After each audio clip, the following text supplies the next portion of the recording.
Previously, Seiichi is a typical bullied school kid. One day his entire class is sent into another world by God. There he accidentally eats some forbidden fruits which turn him into an overpowered hero.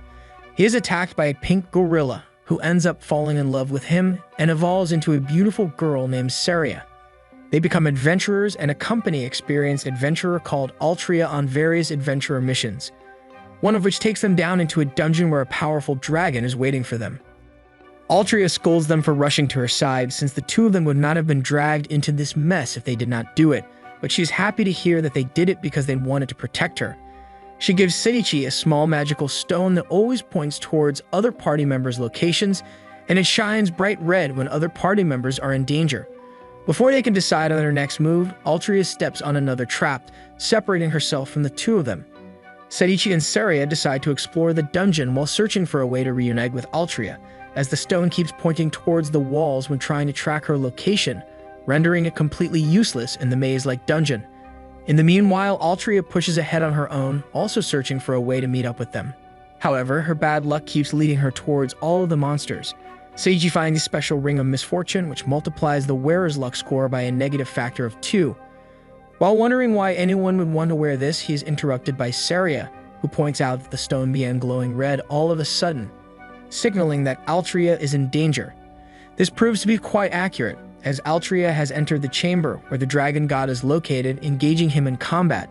Seiichi grows tired of the fact that the stone is pointing towards the wall while Altria is in danger, so he begins breaking through the walls one after the other, forcing open a straight way towards Altria's location. Thanks to that, Eden and Saria arrive just in time to save Altria from the dragon's breath. Leaving Saria to take care of Altria, Seiichi takes on the dragon god on his own. The dragon god is extremely powerful, so much so that even Seiichi is struggling against him. But thanks to all of the evolutions he went through, he is able to acquire the skills needed to resist the dragon's intimidating aura and defeat him during the fight. Once the dragon god is slain, Seiichi powers up even more as he learns all of the dragon's abilities. In addition to that, he consumes a gem that dropped from the dragon, which allows him to use spatial magic. They also learn that the dragon used to be a guardian of humans, but they betrayed him while trying to acquire his valuable scales. The one who defended him from the humans was the previous demon lord, who ended up dying the last time heroes were summoned to kill him. Since then, the dragon was sealed away in this dungeon by humans, where he swore to exact his vengeance upon them.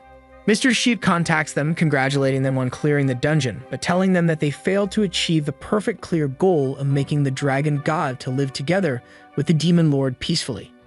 Using the spatial magic, Seiichi teleports all of them close to the town.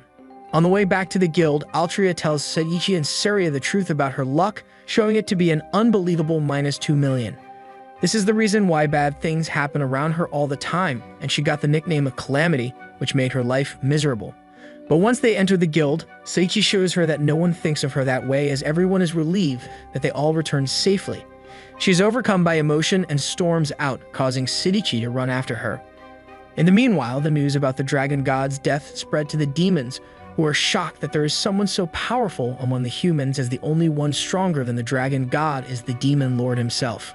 Catching up with Altria, Seiichi does his best to comfort her, giving her a tight hug and stating that he will always be there to reassure her, for as long as it takes for her to smile from the bottom of her heart. While they are together like that, Seiichi comes up with an idea to counteract the negative luck that is bringing her down. He takes her hand and places the ring of misfortune on her ring finger, stating how this is a powerful magical item that will negate her bad luck and make her extremely lucky instead. Altria blushes, quickly running away once again, and when Seiichi gives chase, he suddenly realizes that what he did is the same as proposing to her. So he decides to give her some space in order to process everything that happened. Since that moment, Altria has been trying hard to avoid Seiichi, confused about the things she's feeling all of a sudden. In the Kaiser Empire, where the rest of the classmates were summoned to, the king is unhappy with Zakia's training regimen. Heeding his court wizard's advice, he decides to send the summoned heroes to Barbador Magic Academy, where they will display the might of the empire to other kingdoms. In order to keep them in check, they will use enslavement bracelets. While trying to find more information about his summoned classmates, Seiichi visits the library. Instead of finding what he was looking for, he ends up acquiring all kinds of different spells and abilities while browsing through the books, thanks to the skill that God gave him. While Altria is confused with the feelings she is suddenly experiencing, Seiichi wonders what he should do since he already has Saria.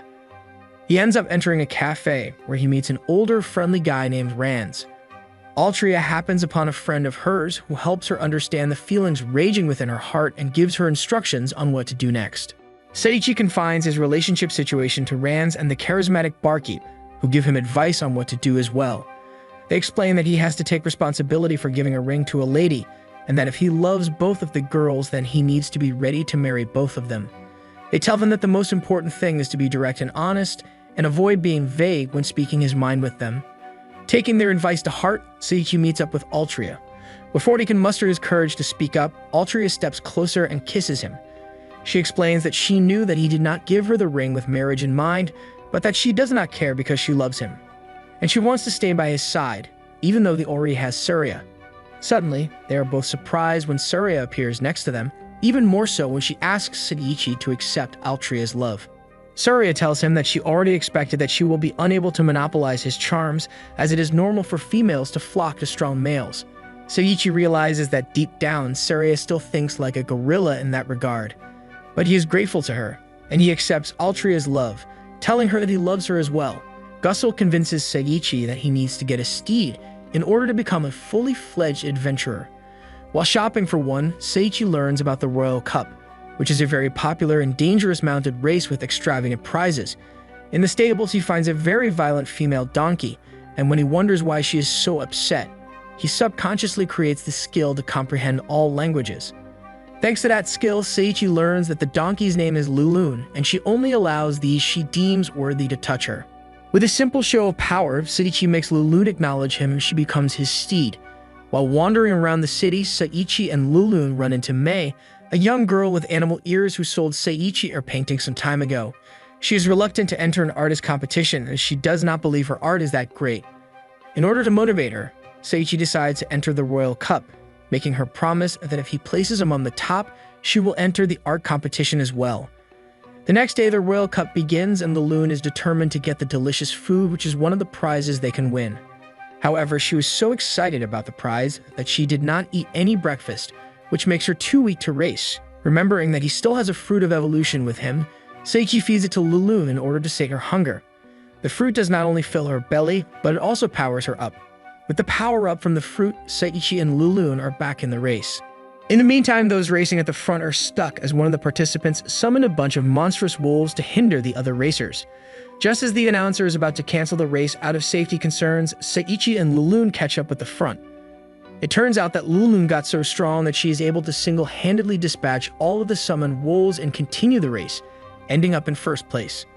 The reward for the first place is the opportunity to spend some time with the Valkyries, who are an elite unit of the kingdom's soldiers composed only of girls.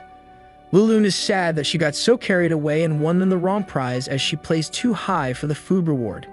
While Seiichi is comforting her, promising her there will be other chances to get tasty food, she suddenly evolves in the same way like Surya did, transforming into a beautiful girl.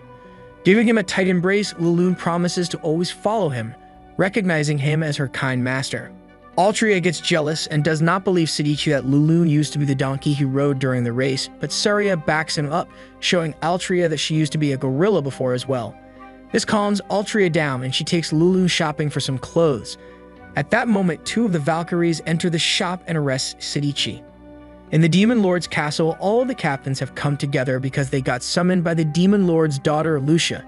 It is her decision that the demons will ally themselves with the Wimberg Kingdom, which is the kingdom where Seiichi is currently located, explaining that she wants for their people to grow closer and understand each other better.